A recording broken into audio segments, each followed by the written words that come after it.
Bonjour à toutes et à tous et bienvenue dans ce nouveau numéro de Qu'est-ce qu'on regarde ce soir? Et ce soir, on va regarder Captain America Civil War. Oh là là, ça a encore fait du A3, je ne sais pas pourquoi. Bon, ça permet de profiter de cette magnifique affiche, un truc incroyable, un regroupement de héros à faire pâlir les Avengers. Et d'ailleurs, c'est le cas de le dire, ça fait vraiment pâlir Avengers, puisque bon, Avengers 2 n'avait pas vraiment fait l'unanimité.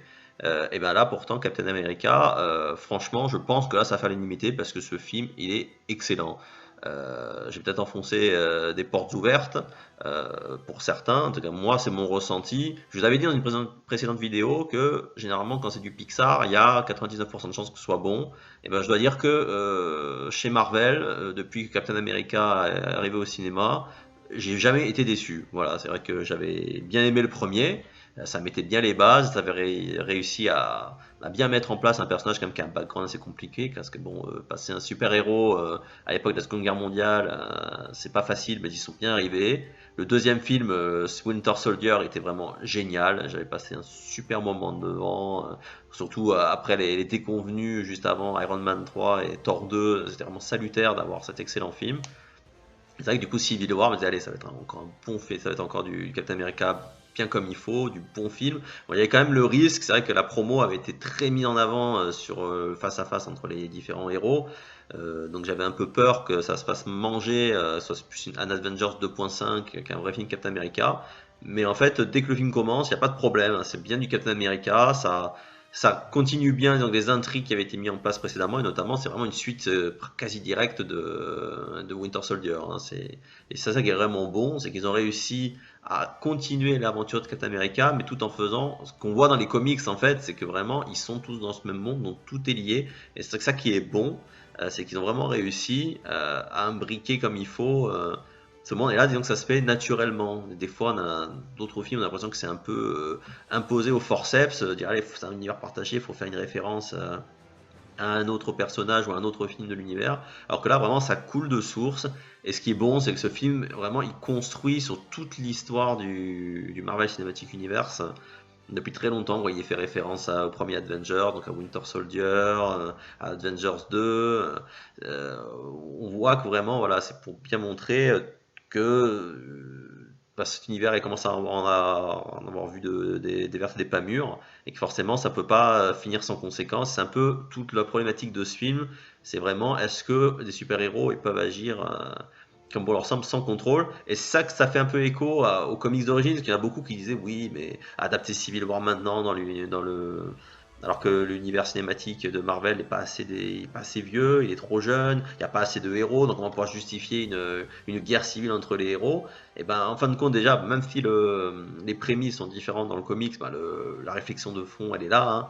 C'est comme je disais, les Avengers ils intervenaient sans vraiment de juridiction, et c'est ce truc de dire voilà faut qu'il y ait un contrôle. Alors après toute la question du film c'est est-ce que vraiment c'est un bien un plus ou un moins le fait qu'il soit contrôlé, et c'est ce que dit Captain America à un moment, il dit oui mais en gros, si on signe ces accords, ils pourront nous dire d'aller à des endroits où on n'a pas envie, ou ils risquent de nous interdire des endroits où on voudrait. Et là aussi, ça rigolo, ça fait un peu écho à ce qui se passe dans la Comics Ultimates, le volume 2, où justement les Ultimates, donc la version des Avengers, des Avengers dans l'univers Ultimate, est à la solde du Shield, et la Shield est plus ou moins affiliée aux États-Unis. Justement, ça crée un problème avec le reste du monde qui se dit mais si les États-Unis ils ont un groupe de super-héros, pourquoi pas nous? Alors là, c'est vrai, dans l'univers Marvel, ils ont bien joué le coup en disant que ce serait sous mandat de l'ONU. Mais là aussi, c'est vrai qu'il y a toute une problématique de fond. Et c'est vrai que limite, le conflit entre les persos est peut-être un peu mieux amené dans ce film-là que par exemple dans le gros concurrent direct qui est Batman Superman. D'ailleurs, c'est ça qui est rigolo, c'est que dans les dernières interviews qu'il y a eu, les réalisateurs, ils ont avoué eux-mêmes que Marvel, s'ils avaient autorisé Civil War, c'était un petit peu à cause de Batman Superman. Ils savaient que Batman Superman allait arriver. Donc il dit il faut qu'on offre notre version alternative. Et vraiment, limite ils peuvent se remercier mutuellement parce que voilà. Si franchement ils n'avaient pas fait Civil War au début, ils avaient annoncé la Société du Serpent, je crois, c'était le titre. Et franchement, je pense que ça aurait pas été aussi génial, quoi. Là, vraiment une bonne montée à la tension tout du long. les nouveaux persos qui sont introduits dans le film, soit Black Panther ou Spider-Man, qu'on voit dans la bande-annonce, bah, les deux, ils ont une bonne introduction, sans forcément faire de l'origin story, de rentrer à fond dans le truc. Voilà, ils sont introduits d'une bonne façon et même ils sont même mieux introduits que par exemple on avait été la Sorcière Rouge et Quicksilver dans Avengers 2. Alors que pourtant on les avait déjà eux vus entreaperçus dans la scène de fin de Captain America Winter Soldier, vous avez vu dans la scène de fin de post-générique, et ben même comme ça, ils ont pas eu un background.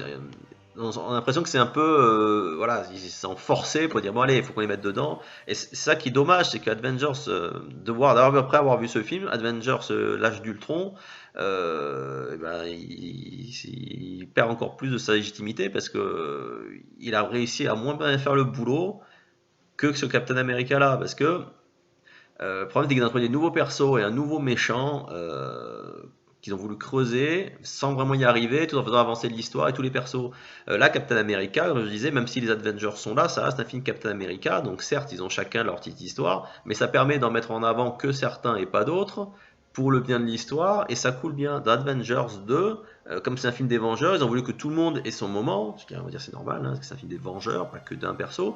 Mais le problème, c'est que d'avoir voulu mettre tout le monde, c'est un peu desservi le film. Alors que là, dans Captain America, franchement, il n'y a aucun perso qui fait faux note, et même des persos que dans leur film solo, j'avais pas accroché. Voilà, Ant-Man, je vous l'avais dit, j'avais pas du tout accroché. Et ben là, dans le film, Scott Lang, il est excellent. Il interagit avec les autres, il est très très bon. Pareil, le Spider-Man, limite, c'est peut-être le Spider-Man le plus proche du comics, et peut-être celui que je préfère, parce qu'au final, bon, l'approche de Sam Raimi, les premiers Spider-Man, j'avais pas spécialement aimé.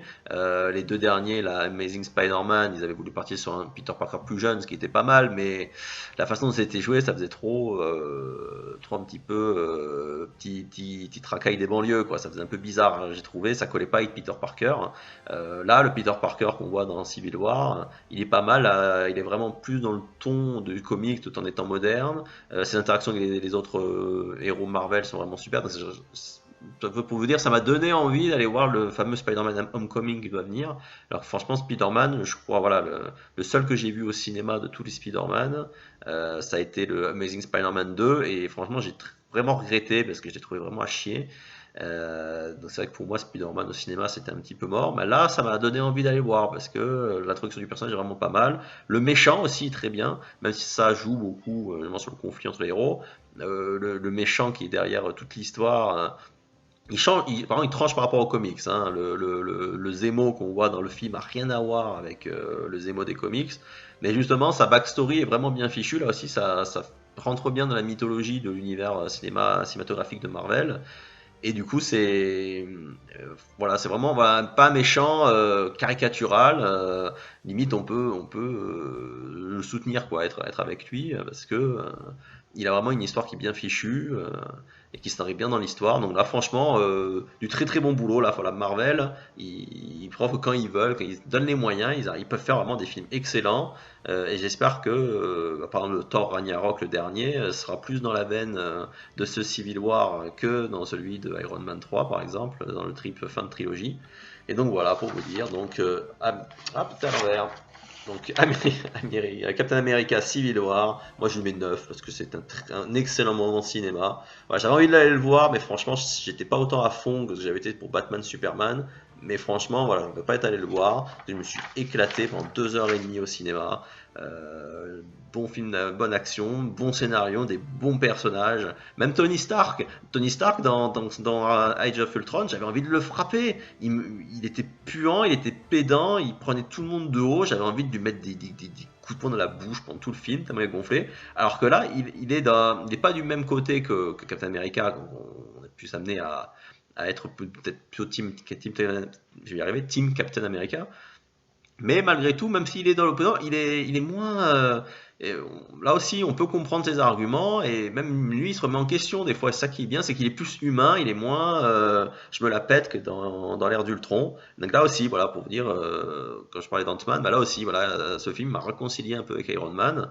Et puis voilà, l'ensemble du casting est excellent. Et aussi, voilà, quand je parlais de tout à l'heure qu'il y avait des personnes qui disaient que c'était trop tôt pour faire Civil War, franchement, là, ils se retrouvent pour la fameuse bataille, la bataille finale contre super-héros. Ils sont 6 contre 6. Et franchement, c'est très bien. À 6 contre 6, au moins, on peut avoir des bons échanges entre chaque perso. Il y a des bons combats, chacun a droit à sa petite scène. Alors que c'est vrai que dans le comic Civil War, ah ouais, c'était impressionnant. Ils étaient à coup de 40 contre 40.